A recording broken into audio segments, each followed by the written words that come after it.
છો? મજામાં ને? હું કિશન માલી શ્રી ગોકુલ વિદ્યાલયની આ વિડિયો લેક્ચર સિરીઝની અંદર આપ સૌ વિદ્યાર્થીઓનું હાર્દિક સ્વાગત કરું છું. આજે આપણે મળ્યા છીએ ધોરણ 8ના વિષય ગણિતના ચેપ્ટર નંબર 2 એકચલ સુરેખ સમીકરણના તાસ નંબર 11 ની અંદર. તેની અંદર આપણે સ્વાધ્યાય 2.4 નો દાખલા નંબર 4, 5 અને 6 તેને ભણવાનો છે. અને પહેલાના તાસમાં એટલે કે તાસ નંબર 11, 10 ની અંદર આપણે દાખલા નંબર 1, 2 અને 3 ને ભણી ચૂક્યા હતા. હવે જુઓ શું કીધું છે આપણને કે બે અંકોની સંખ્યાના અંકો પૈકી એક અંકની સંખ્યા બીજા અંક કરતા કેટલા ગણી છે? 3 ગણી છે. જુઓ શું કીધું છે કે બે અંકની સંખ્યા છે, એના અંકો પૈકી એક અંક બીજા અંક કરતા 3 ગણો છે. કે ભાઈ બે આંકડાની એક સંખ્યા છે, એક અંક છે એ બીજા અંક કરતા 3 ગણો છે. એટલે ધારો કે એક અંક તમારો x હોય તો બીજો અંક કેવો થઈ જાય? 3x. બરાબર? 3 ગણો એટલે તો 3x જ થવાનું છે. અંકોની અદલા બદલી કરતા હવે જે સંખ્યાનો એકમનો અંક હોય એને દશકના સ્થાને મોકલી દેવાનો, દશકના અંકને એકમના સ્થાને મોકલી દેવાનો. એટલે કે અંકોની અદલા બદલી કરતા મળતી નવી સંખ્યાને મૂળ સંખ્યામાં ઉમેરીએ તો 88 મળે છે. હવે તમે અંકોની અદલા બદલી કરી નાખો પછી તમને જે નવી સંખ્યા મળે એ સંખ્યા અને તમારી મૂળ સંખ્યા એ બંને સંખ્યાનો તમે સરવાળો કરો તો 88 મળે છે. અને તમારે મૂળ સંખ્યા છે એ શોધવાની છે. તો વિદ્યાર્થીઓ, જ્યારે આવી રીતે બે આંકડાની સંખ્યાની વાત આવી હોય ત્યારે તમારે જુઓ, માનો કે અહીંયા 25 છે તો પાછળ કોણ હોય? આને એકમનો અંક કહેવાય, આને કોણ કહેવાય? દશકનો અંક. બરોબર છે? તો આવી રીતે જ્યારે બે આંકડાની સંખ્યા હોય ત્યારે તમારે શરૂઆતમાં એકમના અંકને ધારી લેવાનો. કારણ કે આપણે ધારવા વાળી વસ્તુની અંદર સૌથી પહેલા પાછળની જે સંખ્યા હોય એને ધારવાનું કામ પહેલા કરીએ છીએ. અને અહીંયા પાછળની સંખ્યા એટલે કોણ? એકમનો અંક. તો આપણે અહીંયા શું ધારશું? ધારો કે આપેલ સંખ્યાનો એકમનો અંક બરાબર x છે. કેટલો છે એકમનો અંક? x. હવે શું કહે છે કે એક અંક છે એ બીજા અંક કરતા 3 ગણો છે. મતલબ કે આ જે ધાયરો છે એ અંક આ સંખ્યા કરતા કેટલા ગણી છે? 3 ગણી છે. એટલે આપણે દશકનો અંક કેટલો થાય?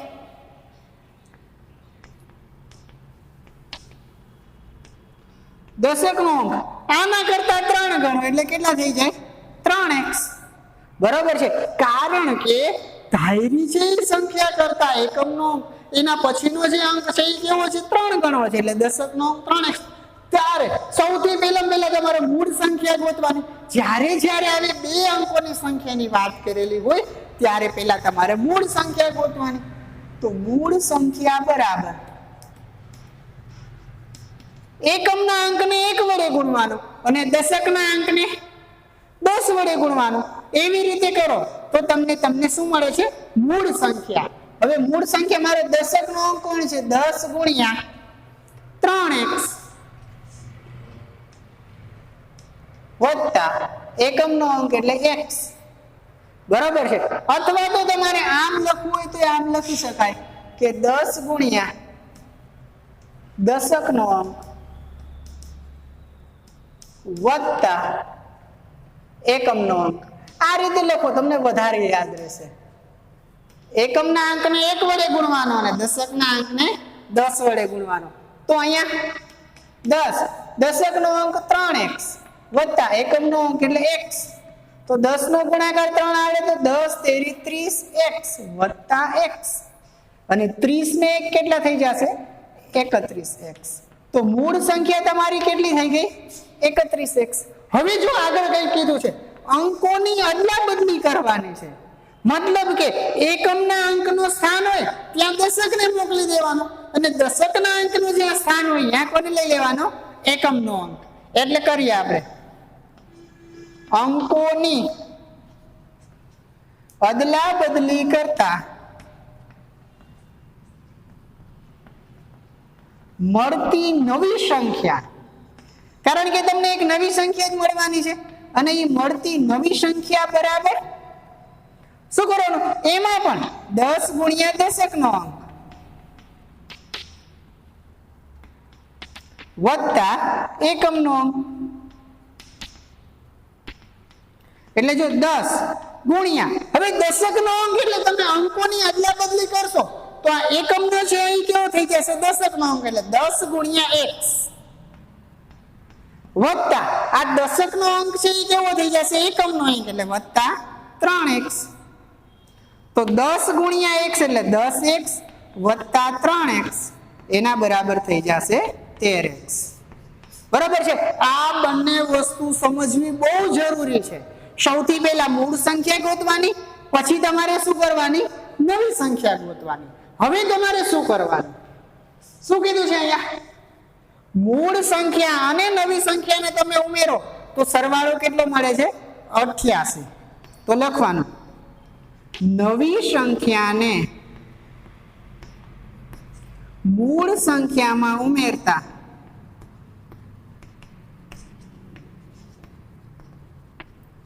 સરવાળો 88 થાય છે. મતલબ કે મૂળ સંખ્યા એટલે કઈ તમારી 31x અને નવી સંખ્યા એટલે કોણ તમારી 13x. કરી દો મૂળ સંખ્યા પ્લસ નવી સંખ્યા બરાબર 88 અને મૂળ સંખ્યા એટલે અહીંયા જ આપણે ગોતી લીધી છે 31x, નવી સંખ્યા એટલે 13x એના બરાબર 88. તો 31 ને 13 કેટલા થશે, 44. તો 44x બરાબર 88. હવે જોવો જોઈએ ને 44 ગુણાકારમાં છે, છેદમાં જશે તો ભાગાકારમાં. તો x બરાબર 88 ના છેદમાં 44 અને 88 ના શું ભાગ પડશે, 44 ગુણ્યા 2 છેદમાં 44. આ 44 44 કાટ તો x બરાબર કેટલા થઈ ગયા, 2. તો આથી તમારો એકમનો અંક શું થઈ ગયો, 2. તો લખવાનું આથી એકમનો અંક બરાબર 2 બરાબર x બરાબર 2. હવે દશકનો અંક કેટલો છે તમારો, અહીંયા જ આપણે ધાર્યો છે, જુઓ 3x. તો 3 ગુણ્યા 2 એટલે 6. તો મૂળ સંખ્યા દશકનો અંક પહેલા આવે, એકમનો અંક પછી આવે, કેટલી થઈ જશે 62. આવી રીતે તમારી મૂળ સંખ્યા કેટલી થાય છે, 62. તો વિદ્યાર્થીઓ આ આખા દાખલાને તમે વ્યવસ્થિત રીતે સમજીને લખી જાઓ. હવે આપણે જોઈએ છીએ દાખલા નંબર 5.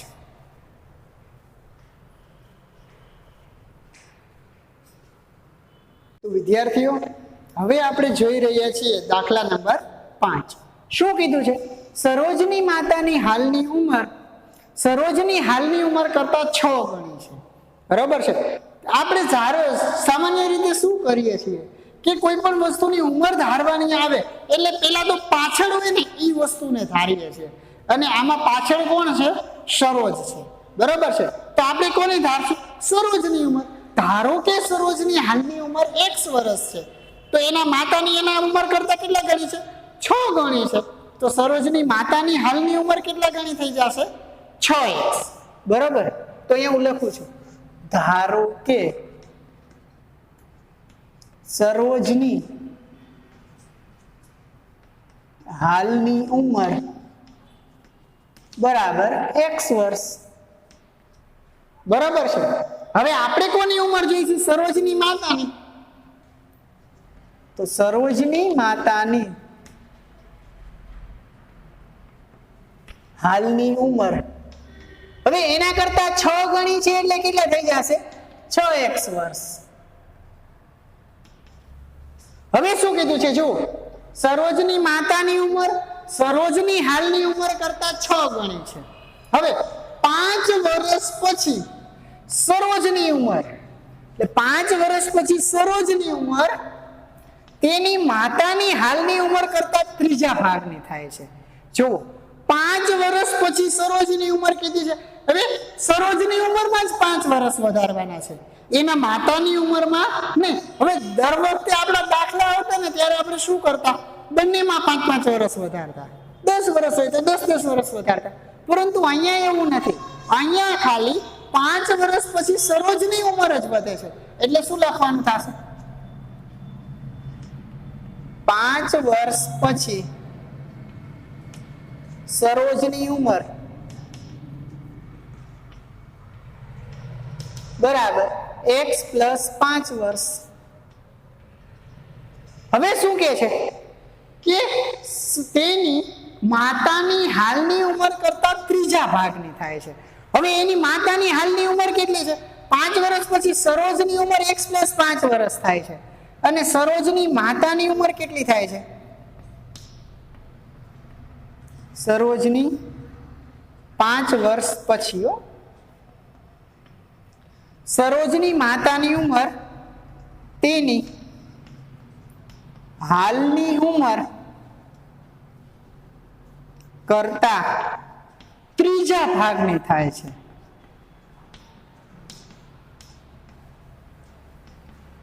હવે એની હાલની ઉંમર કેટલા વર્ષ છે? 6x વર્ષ. એનો ત્રીજો ભાગ એટલે એના છેદમાં 3, તો 3 દુને 6 એટલે 5 વર્ષ પછી સરોજની માતાની ઉંમર કેટલા વર્ષ થશે? 2x વર્ષ. સરોજની ઉંમર x પ્લસ 5 વર્ષ. તો બનાવી નાખું સમીકરણ. x પ્લસ 5 બરાબર 2x. જો સમીકરણ તમારે આવું જ બનાવવાનું હતું કે 5 વર્ષ પછી સરોજની ઉંમર એના બરાબર એની માતાની ઉંમરના ત્રીજા ભાગની ઉંમર એટલે x પ્લસ 5 બરાબર 2x. આ x પ્લસ છે, જમણી બાજુ જશે એટલે માઇનસ. તો શું લખાશે? 5 બરાબર 2x માઇનસ x. બરાબર છે? કારણ કે સમીકરણને સોલ્વ કરવા આપણે શું કરીએ છીએ? એક બાજુ બધા ચલ ભેગા કરી અને એક બાજુ બધા અચળ પદ ભેગા કરી. એટલે આ ચલ x હતો એ ડાબી બાજુ પ્લસ છે, જમણી બાજુ જાય તો માઇનસ. તો 5 બરાબર 2x માંથી x જાય એટલે x. તેથી x બરાબર 5. એટલે કે સરોજની હાલની ઉંમર, તેથી સરોજની હાલની ઉંમર બરાબર x બરાબર 5 વર્ષ. હવે સરોજની માતાની એના કરતા 6 ગણી છે ને. સરોજની માતાની હાલની ઉંમર બરાબર 6x વર્ષ.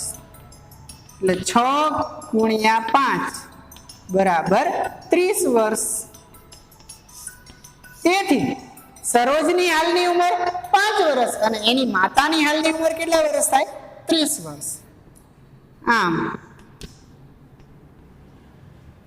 સરોજની હાલની ઉંમર બરાબર 5 અને સરોજની માતાની હાલની ઉંમર બરાબર 30 વર્ષ થાય.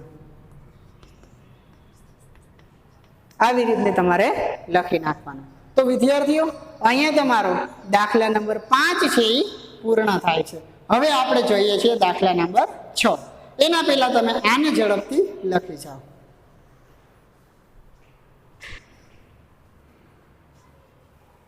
તો વિદ્યાર્થીઓ, હવે આપણે જોવાનું છે દાખલા નંબર 6. શું કીધું છે તેની અંદર કે મહુલી ગામમાં એક જમીનનો સાંકડો લંબચોરસ ટુકડો શાળા બનાવવા માટે ફાળવેલો છે. એક મહુલી નામનું ગામ છે, એની અંદર એક લંબચોરસ ટુકડો છે, એ શાળા બનાવવા માટે આપેલો છે.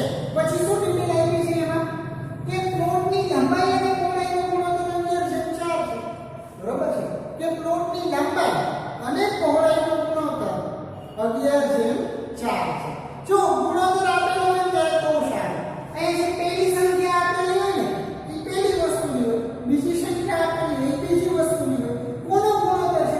લંબાઈ અને પહોળાઈ. તો એની લંબાઈ કેટલા હશે? 11. પહોળાઈ કેટલા હશે? 4. બરાબર છે. પછી શું કીધું? જો આ પ્લોટની ફરતે વાડ બનાવવા માટે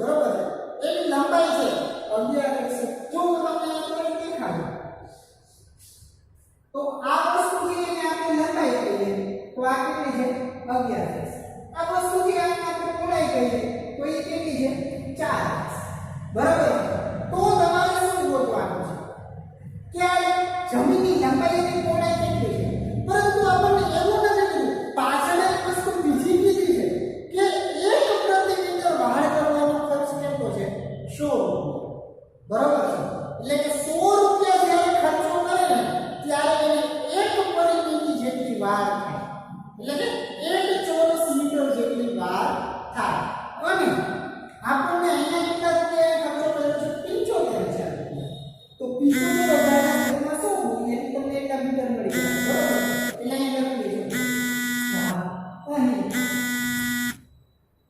લંબચોરસ પ્લોટની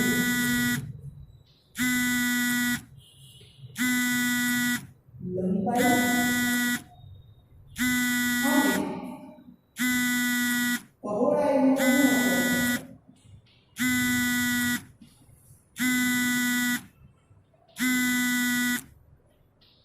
11/4 છે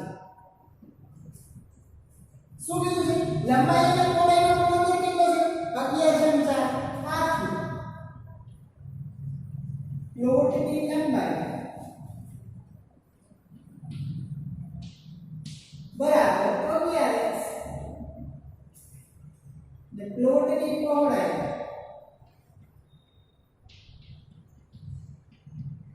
બરાબર 4 ગુણ્યા x એટલે 4x બરાબર હવે આપણને શું કીધું છે કે 100 રૂપિયા હોય ત્યારે 1 મીટર પરિમિતિ જેટલું ઓલું જે કામ થાય તો શું લખશું આપણે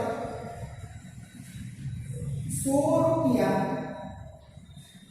ખર્ચ કરતા પ્લોટની પરિમિતિ કેટલી થઈ જાય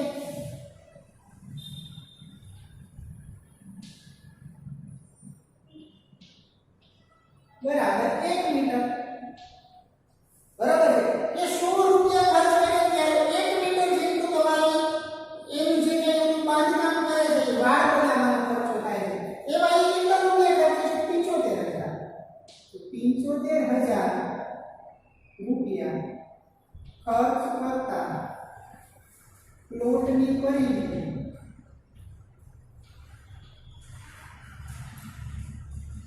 બરાબર ક્વેશ્ચન માર્ક તો શું કરવાનું 75000 ગુણ્યા છેદમાં 100 ચોકડી ગુણ્યા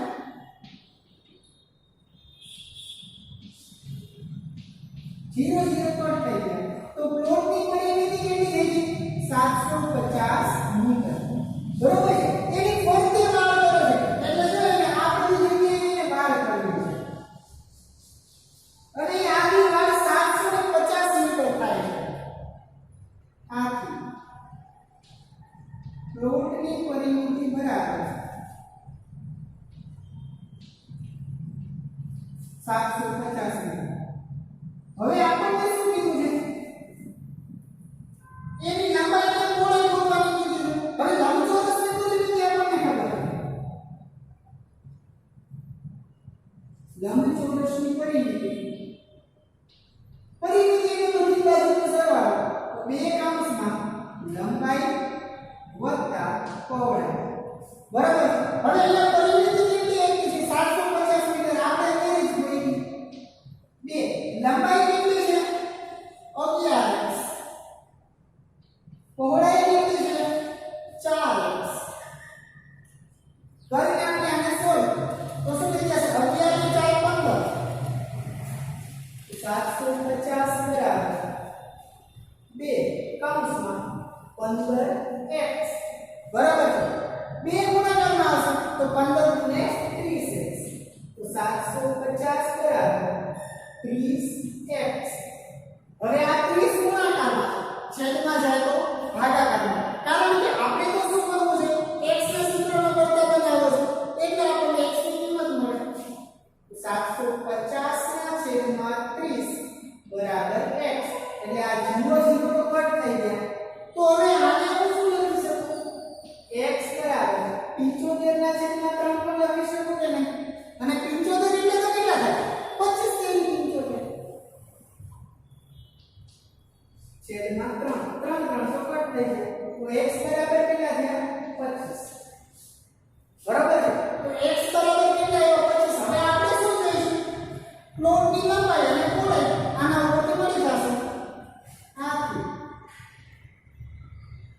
પ્લોટની લંબાઈ બરાબર 11x બરાબર 11 ગુણ્યા x ની જગ્યાએ 25 બરાબર છે. હવે 25 ગુણ્યા 11 કરવો જોઈએ. અહીંયા હું તમને સાઈડમાં કરી દઉં. 11 પંચા 55 5 વળી 5 11 22 ને 5 27 275. તો પ્લોટની લંબાઈ છે એ કેટલી થઈ જશે 275 મીટર. હવે આપણે એની પહોળાઈ શોધવાની છે.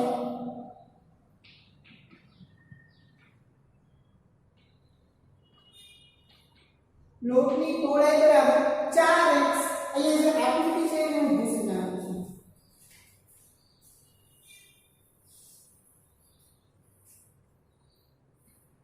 4 ગુણ્યા x ની જગ્યાએ 25 ચોકું 100 મીટર બરાબર છે. આથી પ્લોટની લંબાઈ બરાબર 275 મીટર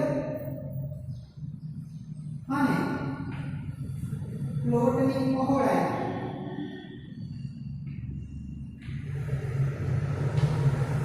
બરાબર 100 મીટર. તો પ્લોટ કેટલો પહોળો છે 100 મીટર અને કેટલો લાંબો છે 275 મીટર. તો વિદ્યાર્થીઓ આની સાથે આપણે આજના ક્લાસની અંદરના 4 5 અને 6 દાખલા છે એ પૂર્ણ થાય છે. અને પછીનો 7મો દાખલો છે એ તમારે 100 પ્રયત્ન કરવાનો ટ્રાય કરવાની છે. હવેના ક્લાસની અંદર આપણે દાખલા નંબર 8 9 અને 10 છે એની ચર્ચા કરવાના છીએ. હું અહીંયાથી આગળ જાઉં એટલે આ દાખલો છે તમારે લખી નાખવાનું છે. અને આ જે બધા કુટુ પ્રશ્ન ટાઈપના દાખલા છે એને ખાસ કરીને 2 વખત લેક્ચર જોજો, જેથી કરીને આખા જે દાખલા તમને વ્યવસ્થિત રીતે સમજાય છે. કારણ કે આમાં થોડી મગજ કસવાની વાત આવે. મગજ કસો તો તમને ઝડપથી આવડી જાય, પરંતુ એટલું બધું અઘરું હોતું નથી. ક્યાંય ન સમજાય તો વિડીયોને ફરીવાર જોવું કે જેથી કરીને સમજાય. અથવા તો પણ ન સમજાય તો કમેન્ટ બોક્સની અંદર કમેન્ટ કરવી કે જેથી કરીને તમને એનો આન્સર આપી દઉં. તો આપણે ફરી એકવાર મળશું અને પછીના ક્લાસની અંદર. ત્યાં સુધી જય હિન્દ જય ભારત.